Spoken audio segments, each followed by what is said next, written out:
de la mitología griega.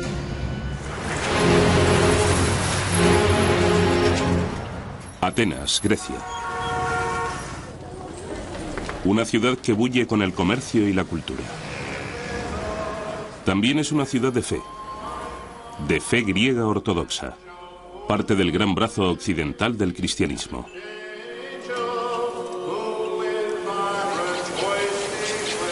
Pero aquí hubo otro mundo del cual solo quedan fascinantes fragmentos.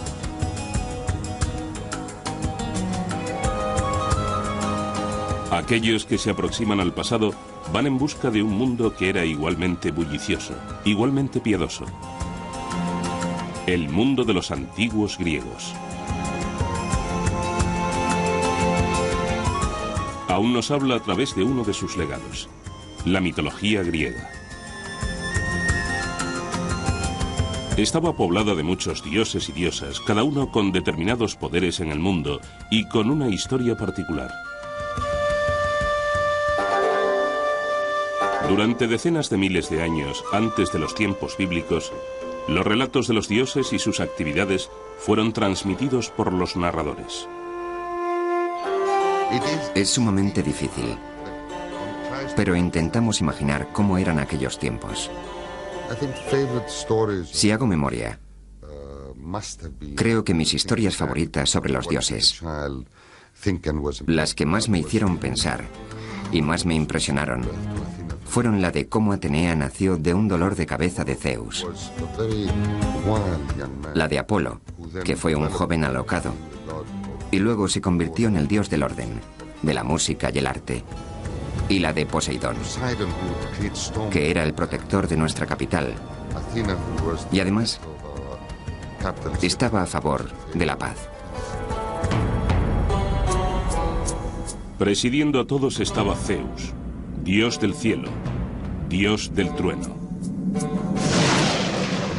Zeus es un dios del cielo, y te encuentras en los dominios de Zeus cuando estás en plena naturaleza. Zeus ejercía algo de control sobre si tenías o no un buen día o una buena o mala vida. Tenías dos frascos en el umbral. Uno contenía el bien y otro el mal. Y a cada hombre, Zeus le servía una porción de bien y otra de mal. Estaban Afrodita y Artemisa, dos caras de la misma moneda. Afrodita. ¿Y de qué es diosa? Es la diosa de la sexualidad. De la sexualidad femenina. Es la diosa de la belleza. Está relacionada con muchos temas de la fertilidad. En el otro extremo tenemos a Artemisa, que es una virgen muy casta. Y Apolo, quien, como todos los dioses y diosas de la antigua Grecia, tenía más de un poder. Él es el organizador, el civilizador. Es el quien lleva carreteras donde nunca las había habido. Es el quien cura, pero quien también puede traer las plagas. Esto es algo que ocurre con muchos dioses griegos. Si pueden provocar algo, también pueden detenerlo. Era un dios, como se ha expresado con brillantez. Un dios distante y, por lo tanto, trataba con la gente no cara a cara y cuerpo a cuerpo. Se le daba mejor disparar su arco y matar a la gente desde muy lejos. Por consiguiente, sus amores también era mejor mantenerlos a distancia. Estos dioses y diosas evolucionaron conforme los antiguos griegos intentaban encontrar sentido, y tal vez fue en un mundo que con frecuencia suponía un desafío. Sus historias fueron adornadas y alteradas con el tiempo a medida que distintas civilizaciones entraron en contacto con la antigua Grecia. Grecia ha estado habitada desde aproximadamente el año 700 a.C. Y hubo invasiones de pueblos de Oriente Medio y del norte. Y cada invasión no condujo a que hubiera otro grupo de divinidades, sino a más estratos de divinidades añadidos a las ya existentes. De modo que los dioses griegos son una amalgama de múltiples culturas, sobre todo de culturas de Oriente Medio. Los dioses griegos tenían tal diversidad que no se parecen a ninguno de los muchos otros dioses de la cuenca del Mediterráneo, porque incorporaron elementos de los muchos pueblos que les rodeaban y no se corresponden claramente con los de sus religiones, digamos de la celta o la italiana. Estos relatos se transmitieron oralmente, pero en algún momento, en torno al año 750 a.C., fueron recopilados, organizados y escritos. Aunque los estudiosos discuten si uno o varios autores participaron en ese esfuerzo, la opinión generalizada es que fue obra de uno, Homero. Que sepamos, la auténtica cristalización de la mitología griega tuvo lugar hacia los tiempos de Homero, en el año 750 a.C. Y con Homero encontramos la creación de la mitología griega y la de los dioses. Homero le dio sus dioses a los griegos. Él les dio, de hecho, lo más parecido a una Biblia que tuvieron los griegos. En el principio, nos dice Homero, estaba Océano, un espíritu con forma de un gran río circular e interminable que desembocaba en sí mismo. También había otra presencia, Tetis, a veces llamada la primera madre. Cuando finalmente se unieron, iniciaron la estirpe que con el tiempo produjo los dioses y diosas de los antiguos griegos. Unos 50 años después de Homero, el poeta Hesíodo escribió la Teogonía, en la que también describe la creación de los dioses. Pero según Hesíodo, el mundo empezó de otro modo. Primero existió una presencia sobrenatural llamada caos, con lo que Hesíodo quiere decir el vacío, no el desorden. Érase una vez el caos. Y tras el caos existió una diosa llamada Gea, la tierra. Y Gea se acostó, se casó y se unió a Urano, el cielo. Sin embargo, Urano no quería tener hijos. Se sentía amenazado por ellos e impidió que nacieran. Gea conspiró con Cronos, uno de sus hijos nonatos, quien castró a su padre, suponemos que desde el vientre de su madre.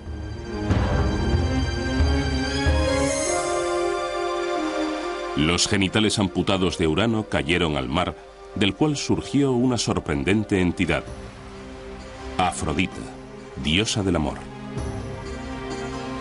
Estos relatos componen lo que se conoce como mitología griega, que se deriva de la palabra griega mitos. Da a entender algo falso. Pero para los antiguos griegos, estos relatos eran una cuestión de fe. Les ayudaron a explicar cómo y por qué el mundo funciona de la forma que lo hace.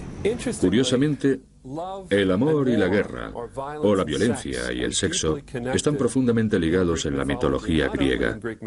No solo en esta, sino en diversas mitologías. ¿Por qué están conectadas estas dos cosas? Creo que los pueblos antiguos, y sin duda los griegos, creían que los sentimientos profundamente apasionados estaban conectados de alguna manera a la mente y las emociones humanas. Es decir, los grandes deseos y los grandes miedos o los grandes odios estaban de alguna manera relacionados. De esta manera, los relatos y personajes de la mitología griega tenían una aplicación en la vida real.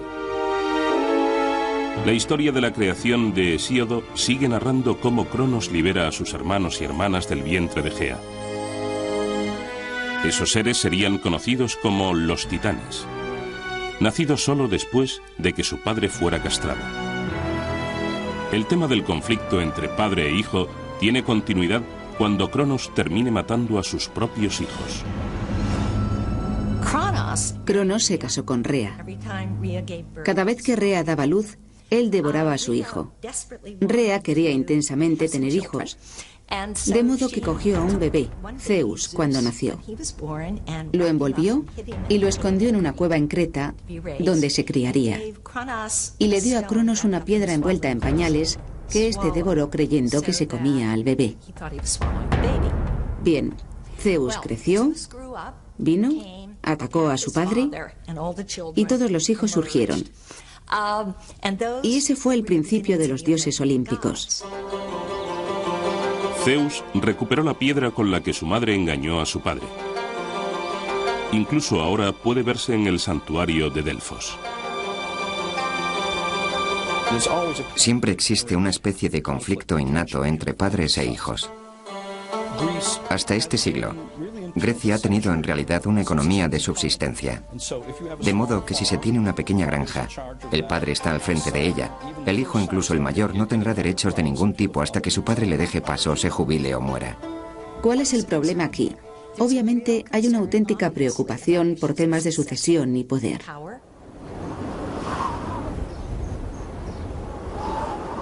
Una vez que Zeus salva a sus hermanos y hermanas de su padre, toman el monte Olimpo. Desde ese bastión luchan por el control del mundo contra su padre, sus tíos y tías, que eran todos titanes.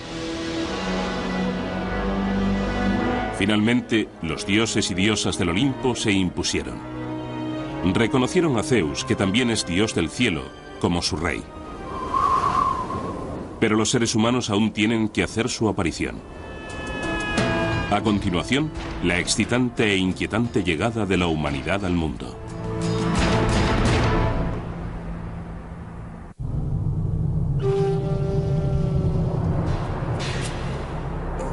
La narración de la creación en la mitología griega continúa en el relato de Hesíodo.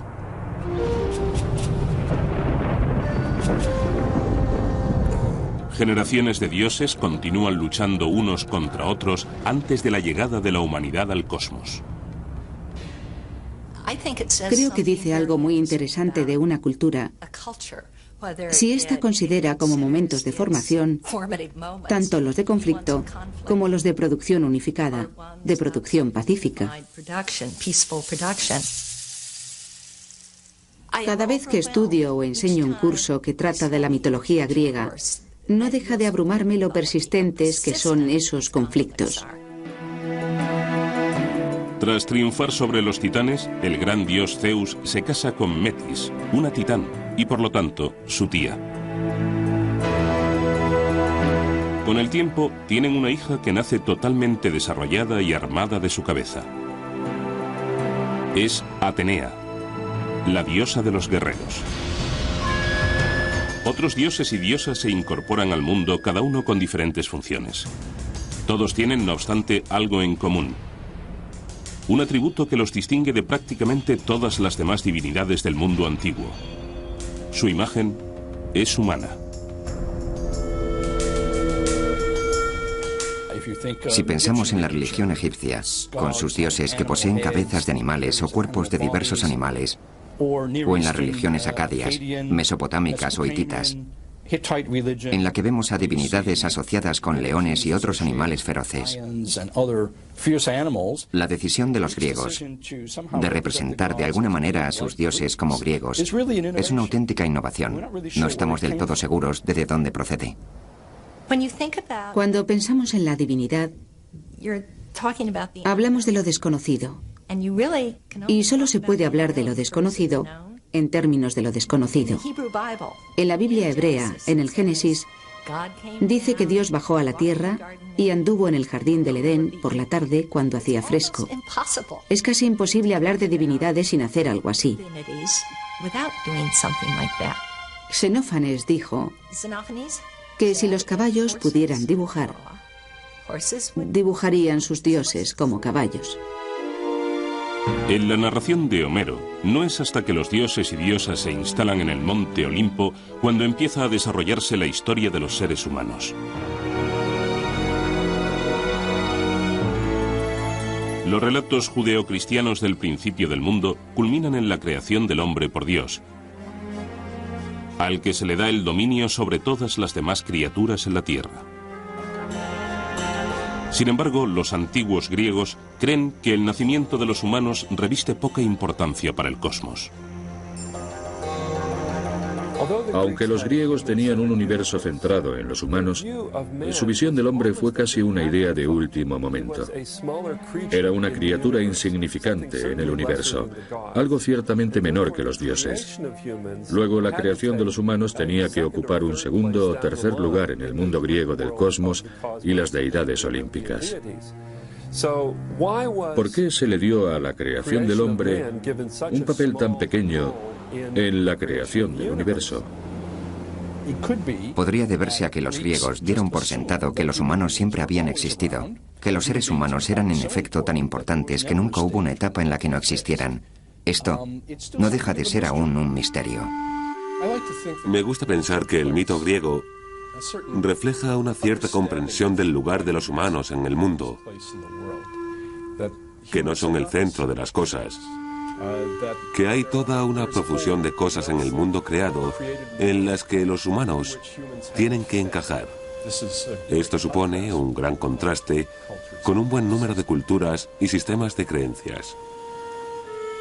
Igual que con el inicio de los dioses, la mitología griega contiene distintos relatos de la creación del hombre.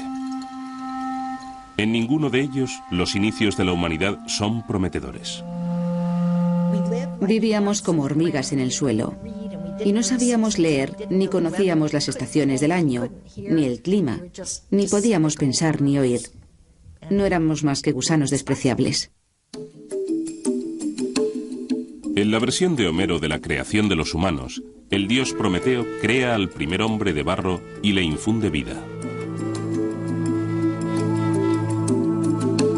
En el relato de Hesíodo, Zeus crea razas sucesivas de hombres, de oro, plata, bronce y hierro.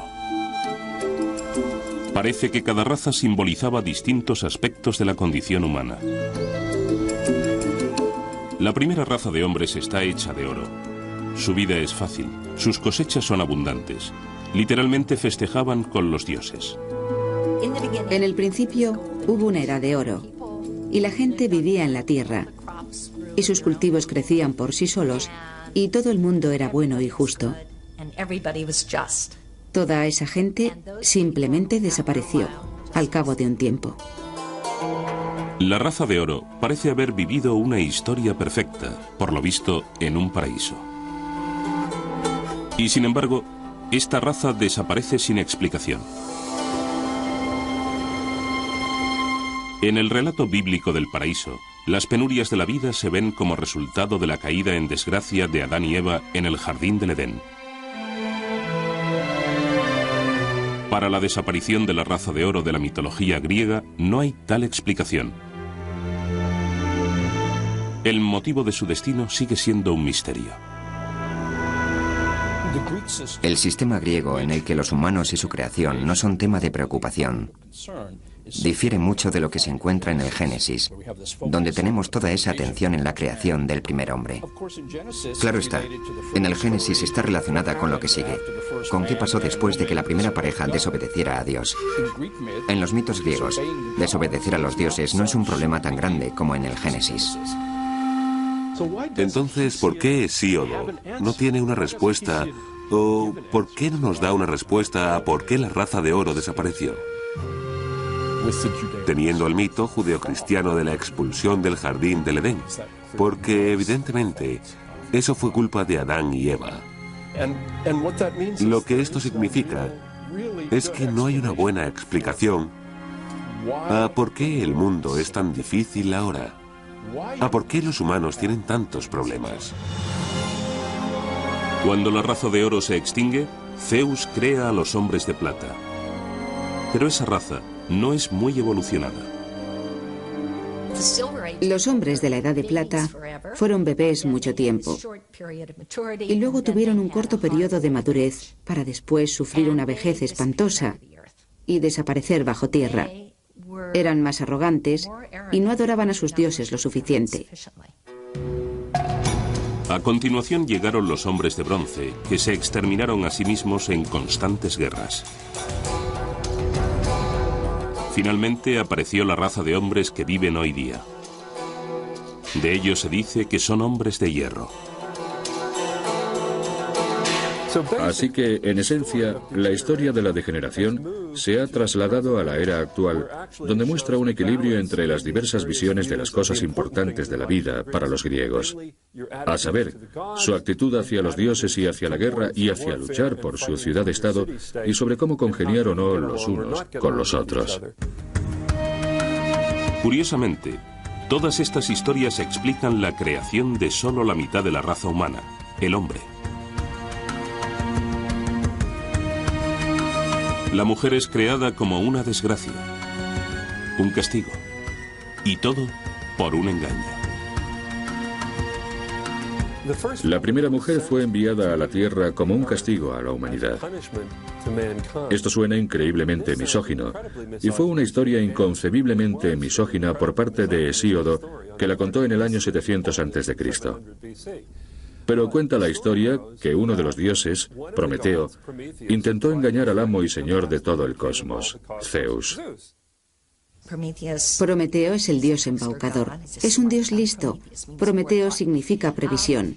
Mató a una oveja y cogió al animal y toda su estupenda y sabrosa carne y la metió en su repugnante vientre y cogió todos los huesos pelados y los envolvió en hermosa, blanca y reluciente grasa, que, claro está, es lo que arde en el sacrificio. Y le presentó los 2 paquetes a Zeus y le dijo: elige. Zeus sabe que Prometeo le está engañando, que representa a la humanidad. Como represalia, Zeus castiga a los hombres quitándoles el fuego. A su vez, Prometeo roba el fuego y se lo devuelve a la humanidad.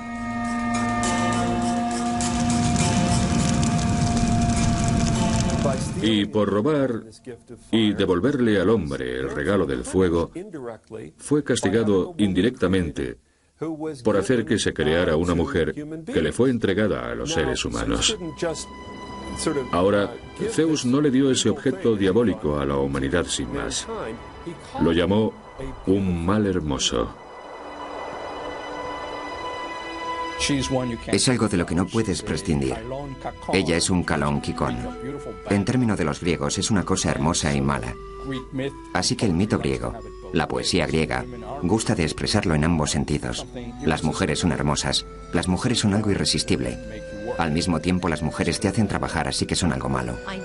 Pienso que a lo largo de la mitología griega se observa un reiterado énfasis en la amenaza que representan las mujeres, la amenaza que suponen por tu necesidad de ellas, la necesidad de tener hijos y el temor muy real a perder el control debido al deseo. La incontenible sexualidad femenina amenaza al hombre.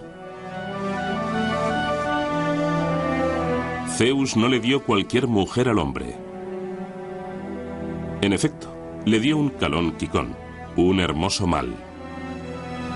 Su nombre es Pandora, y llegó con una caja repleta de males que esparció por el mundo. A continuación, ¿por qué la esperanza está en la caja de Pandora?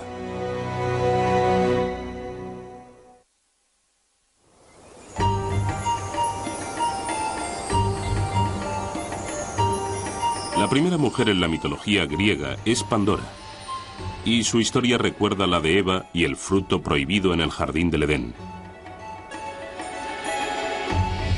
Se le entrega una caja y se le dice que no la abra, pero Pandora lo hace. Y todos los males del mundo son liberados. La enfermedad, el dolor, el sufrimiento, las plagas. Demasiado tarde cierra la caja dejando solo una cosa, la esperanza. ¿Pero qué hace la esperanza en la caja llena de males de Pandora? La esperanza está ahí como un mal, lo cual creo que es fascinante. La esperanza es un mal, porque te permite actuar con la sensación de que puedes controlar el futuro. Y en Hesíodo eso es muy peligroso. No puedes controlar el futuro, y hacerlo es obrar engañado. ¿Es la esperanza algo bueno o malo?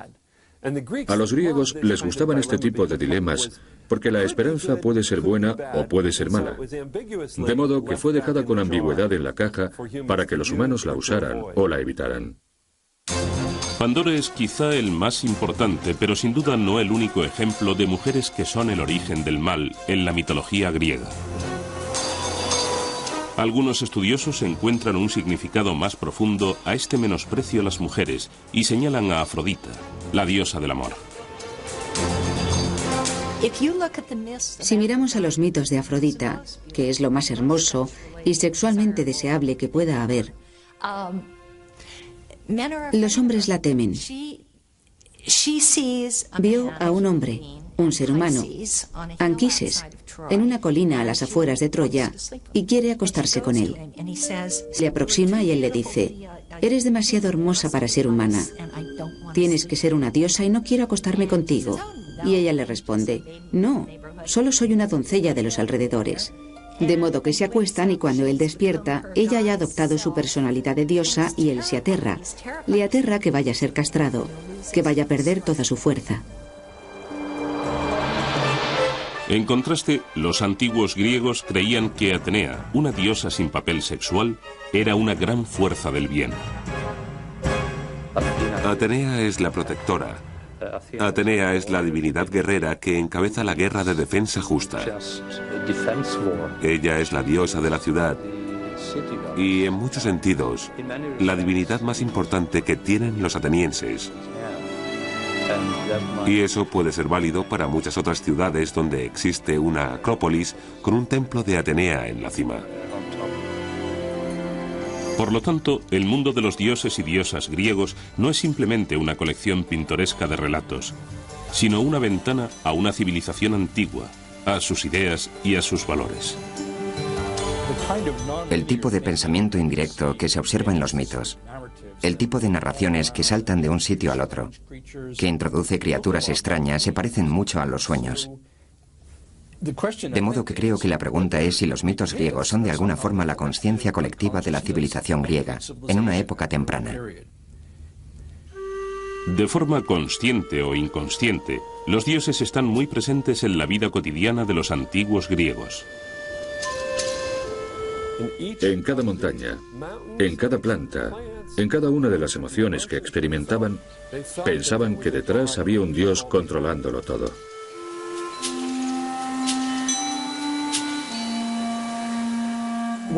Una de las cosas atractivas y singulares de la religión griega, desde el principio, es su receptividad al entorno.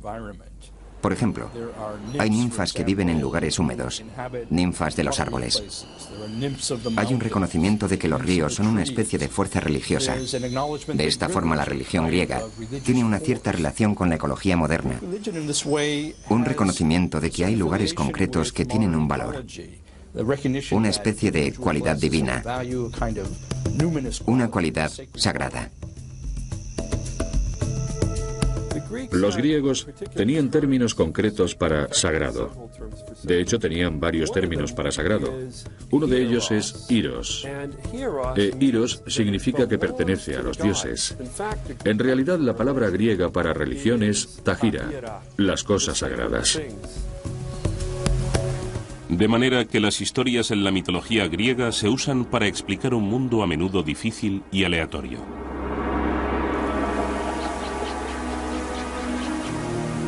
El invierno nace cuando Perséfone, la hija de la diosa Deméter, es raptada por el dios Hades y llevada al infierno para ser su esposa. Deméter estaba terriblemente alterada por haber perdido a su hija y empezó a recorrer el mundo en su busca. No pudo encontrarla. Lloró, gimió, los cultivos no crecieron y por lo tanto los dioses no recibían suficientes sacrificios. Algunos dioses acudieron a Zeus y le dijeron: tienes que hacer que Perséfone vuelva con su madre, que ésta haga crecer los cultivos para que recibamos nuestros sacrificios y la gente no muera. Al final, a Perséfone se le permite volver con su madre, pero con una condición. Cada año, Perséfone tiene que pasar 3 meses con Hades. Es durante ese periodo que su madre Deméter, la diosa de la agricultura, está inconsolable, y de ahí que cada año los campos estén yermos durante el frío invierno. De ese modo, las grandes penurias de la vida eran explicadas. Las dificultades personales, sin embargo, a menudo se explicaban como producto de alguna ofensa a los dioses. Aquellos que ofendieran a los dioses eran castigados, no por una autoridad terrestre, sino por los propios dioses.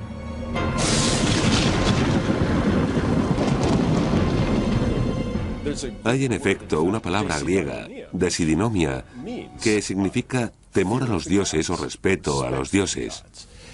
Y esto era algo positivo. La vida se consideraba algo bastante precario y era preciso hacer todo lo posible para poner a los poderes que existieran de tu parte para mantenerte a salvo. Muchos vivían apenas a una sequía de distancia del hambre.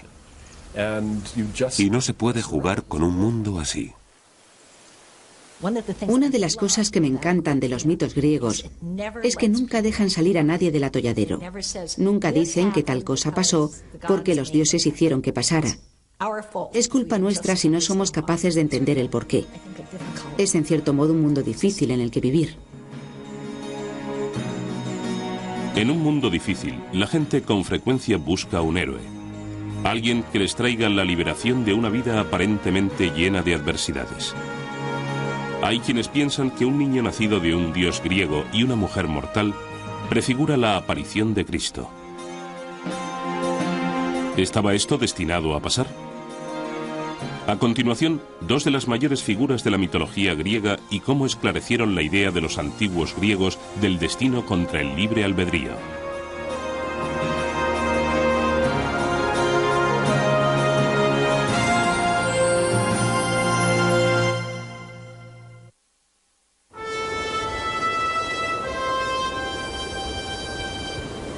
Una de las figuras más famosas de la mitología griega pudo haber contribuido a preparar el terreno para un acontecimiento posterior fundamental en la historia humana. Heracles, más conocido como Hércules, nace porque el gran dios Zeus deseó a una hermosa mujer mortal. Ella, sin embargo, es una esposa fiel. Zeus adopta la apariencia de su marido y consigue poseerla. El ultraje es aún más grave porque el propio Zeus está casado con una de sus hermanas, Hera. La idea de que los dioses no siempre son éticos, no siempre son honestos, es una que tiene sentido cuando piensas en ello. Y los griegos parecieron sentirse a gusto con ella durante muchos siglos. Tiene sentido porque si los dioses son humanos, pero de algún modo mejores, más fuertes, más poderosos, inmortales, nunca tienen que atenerse a las consecuencias de aquello que hagan. Mientras que los humanos, sí. El peso de obrar éticamente, de pensar en las consecuencias, recae en los humanos, no en los dioses. Hera no puede descargar su ira contra Zeus. En un acto característico de un dios griego, elige como blanco de su rencor al niño nacido de la infidelidad de su marido. Heracles tal vez sea el héroe griego más famoso, una figura especialmente importante en la mitología griega. Incluso en su infancia, Heracles está dotado de una fuerza extraordinaria. Hera manda mortíferas serpientes a su cuna y Heracles las estrangula a las dos. Muchos de los héroes griegos tenían de hecho un padre divino y otro mortal.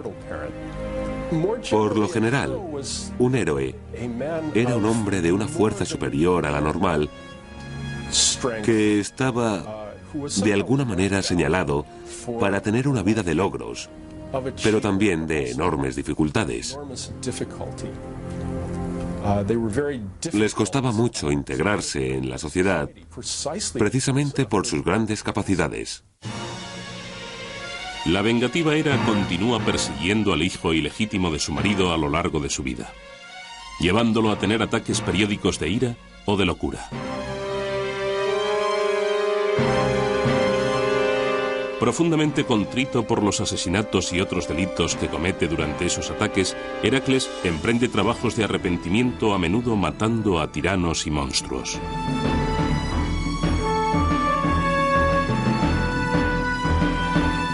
Al final de su vida, a Heracles le es concedida la inmortalidad y llevado por su padre, Zeus, a vivir con él en el monte Olimpo.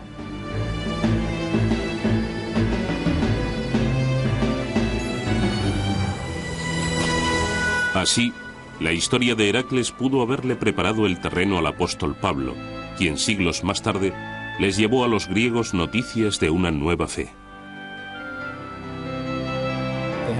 Ellos tenían una historia del hijo de un dios, Heracles, que sufrió y murió, y luego pasó por una apoteosis y subió al Olimpo, de modo que la historia de otro hijo de un dios que sufrió y murió y fue al cielo no les resultaría del todo desconocida.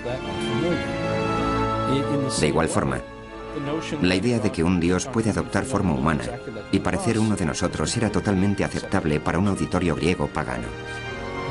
De ese modo, el primer cristianismo avanzó en Grecia y arraigó entre sus gentes con bastante facilidad. No exactamente la figura de Cristo, sino con elementos de él, porque era alguien que a través de esfuerzos, sufrimiento, trabajo y lealtad alcanzó la divinidad. Aunque Heracles es excepcional, solo es uno de los muchos héroes que anduvieron entre los mortales. Están Aquiles y Ulises, grandes guerreros de la guerra de Troya.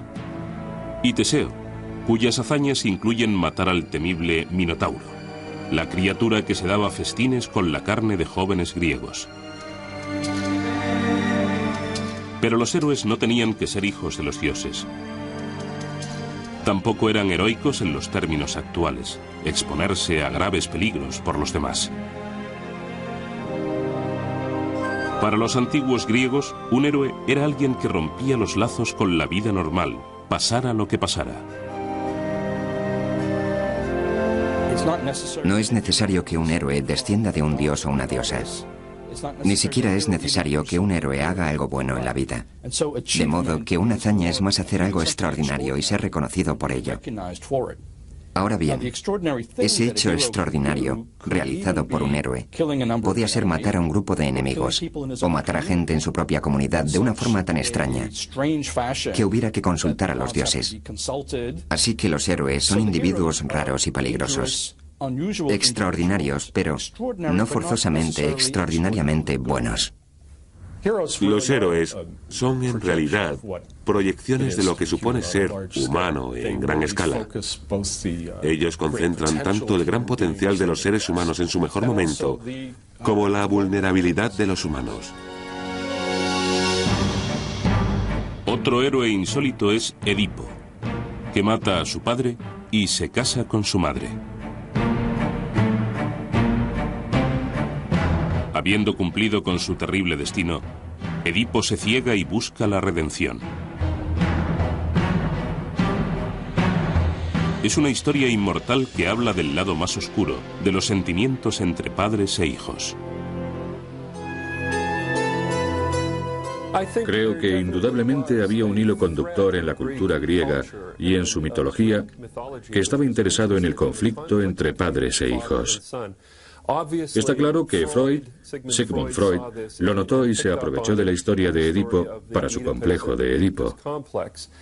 Y también creo que había un hilo conductor en el conflicto generacional al que los griegos temían, pero que al mismo tiempo admitían como auténtico. La historia de Edipo y sus padres plantea otra pregunta eterna. ¿Están las vidas de los humanos predestinadas? ¿O tienen los humanos la facultad de obrar con libre albedrío? Edipo es alguien que por motivos que jamás se revelan, está destinado a matar a su padre y casarse con su madre. Una vez Edipo se percata de que no es hijo del rey de Corinto como creía, dice: me considero el hijo de Eleazar. Y con Azar quiere decir algo muy aleatorio. No existe un plan. Al final de la obra resulta que todo cuanto ha hecho se ha ajustado a un plan. Y si él es el hijo del azar, es el azar en el sentido de que está íntimamente ligado al destino. Él, Edipo, el hombre, tomó decisiones. Cuando se enteró de que iba a matar a su padre y casarse con su madre, huyó de su casa sin saber que era adoptado. Y claro está, encuentra a su padre en el camino y lo mata. Y luego llega a la ciudad y se casa con su madre. Él elige irse de su casa. Hizo algo terrible, pero no con el ánimo de hacer algo malo. Y el destino no le hizo hacerlo.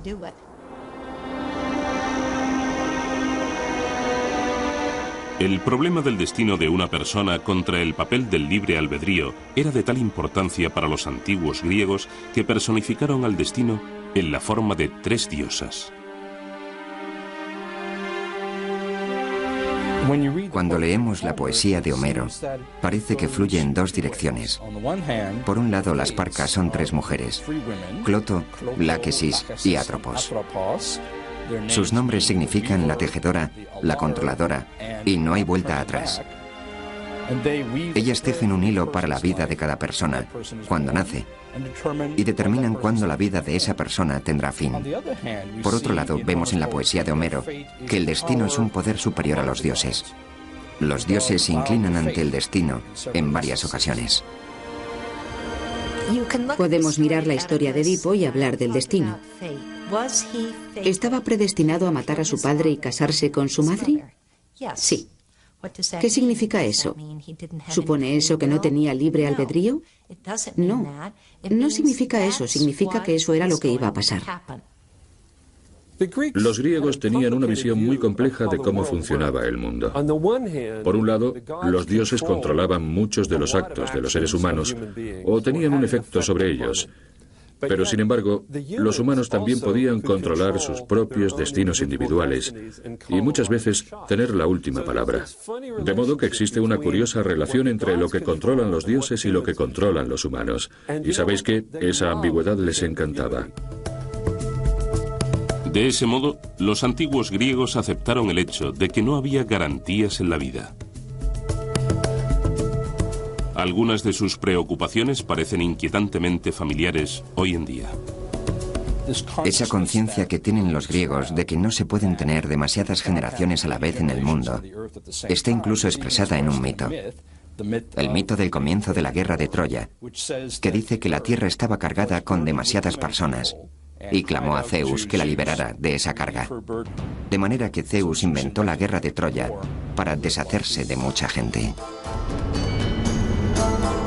En el próximo programa, los defectos y puntos débiles de las divinidades griegas y por qué unos dioses imperfectos eran perfectamente comprensibles para los antiguos griegos.